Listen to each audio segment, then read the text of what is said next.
de l'amour et de l'amour, et oui, mais pas vraiment en comptant Fleurette. Quoique, merci Nicolas Ray d'être sur le plateau de TV5 Monde.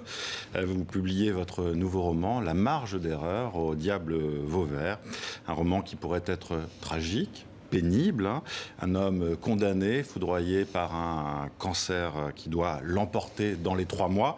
Une dépression tenace après une rupture amoureuse. Gabriel Salin, votre double littéraire, ne respire pas vraiment la joie de vivre, hein, au début de ce roman, vraiment. Et pourtant, on s'amuse beaucoup à le voir au fond du trou.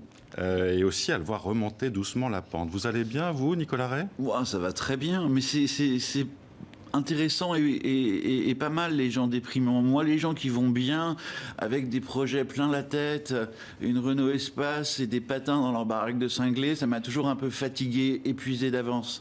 J'aime bien les gens qui ont des fêlures, qui ont des fissures, et ça me les rend plus touchants, en fait. Ça permet de voir au-delà de cette carapace sociale dont vous parlez à l'instant. Exactement. Et puis, d'accord, il lui reste 3 mois à vivre, mais du coup, il va en profiter pour vivre sa dernière et sa plus belle histoire d'amour l'espace de quelques semaines. Alors certes, l'histoire va mal se terminer, mais comme disaient des proches, j'aime les histoires d'amour qui se terminent mal, ce sont les plus belles, car ce sont celles qui ressemblent le plus à la vie. Donc c'était ça que je voulais faire, en fait. C'est réussi. Et la fille, c'est pas n'importe qui. Diane. Diane, c'est une fille qui aime manger les steaks tartare. Oui, c'est sa passion. C'est sa passion. Chacun de ses actes est une suite ininterrompue de gestes réussis. Quand elle marche, elle fait une faveur à l'estrade. Bref, une fille de cette trempe-là, ça se trouve pas tous les jours. Et elle va aller donc titiller au départ gentiment. Elle est intriguée par votre personnage, hein, réellement, qui lui, à ce moment-là, vit des moments difficiles, hein, justement, entre le fait qu'il apprenne qu'il est condamné à mort, qu'il est sous antidépresseurs, hein, anxiolytiques et compagnie, consommation massive de séries, de Nagui aussi et de ses émissions. Voilà, il est couché 17 heures par jour parfois, hein, c'est ça ? Oui, les camisole chimiques, c'est un légume, on peut dire. Mais elle va réussir justement à sortir de là. Voilà, à desserrer les liens de cette camisole, hein, petit à petit. Oui, parce que en fait, il avait tellement mis de choses entre lui et le monde qu'il a décidé que ces 3 mois qui lui restaient à vivre, il allait arrêter tous ces médicaments pour les vivre pleinement. Et avec Diane, en fait, histoire de pouvoir finir un matin à l'aube, pouvoir prendre un verre de blanc sur une plage à 6 heures du matin.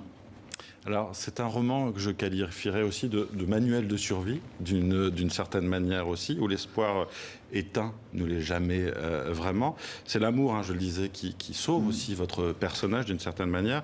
On n'est pourtant pas dans la bluette, hein, quand vous rapportez des épisodes, alors ce n'est pas avec Diane, mais des amours de jeunesse, d'orgasme sur fond de Jeanne Masse en rouge et noir. Moi, j'ai beaucoup ri à ce moment-là, vraiment. En parlant de Céline Dion après. Il y a une candeur malgré tout chez vous, non ? Ben oui, je suis resté un vieil adolescent, quoi. Et puis c'est vrai que j'apprécie les moments quand tout va mal. Par exemple, le confinement, j'ai bien aimé. J'ai bien aimé que les gens fassent ce que je faisais tous les jours, à savoir... Vous êtes senti moins seul ? Oui, je me suis senti beaucoup moins seul. Parce que normalement, les gens, ils se réveillent tôt le matin, ils vont prendre leur douche, ils vont déposer leur gosse à l'école, ils vont au bureau, après, ils vont à la gym, après, ils vont faire un brainstorming, après, ils vont sur une terrasse sympa. Après... C'est terrifiant, hein, ce que vous nous dites. Ils me fatiguent. Alors que là, ils étaient obligés de faire comme moi, et donc... ça m'a rassuré un peu, ce confinement, voilà. Et ça vous a rendu moins misanthrope, justement, peut-être ? Oui, je me suis senti plus proche d'eux. Je ne souhaite pas forcément qu'il y ait une saison 4 en septembre, hein, je dis pas ça. Mais voilà, je me suis senti à leur côté l'espace de quelques mois. Il y a quelque chose de très beau aussi dans votre livre, c'est la relation que vous avez, ou que votre personnage donc, a avec son fils. Il y a quelque chose de très poignant, et je dirais qu'en fait, il n'est jamais vraiment au fond du trou, parce qu'il a toujours ce rapport-là, c'est-à-dire lui sentir les cheveux, hein, cette manière de se rassurer aussi et d'être toujours là. Quand je lui sens les cheveux, ça vaut toute la morphine du monde, quoi. C'est extraordinaire.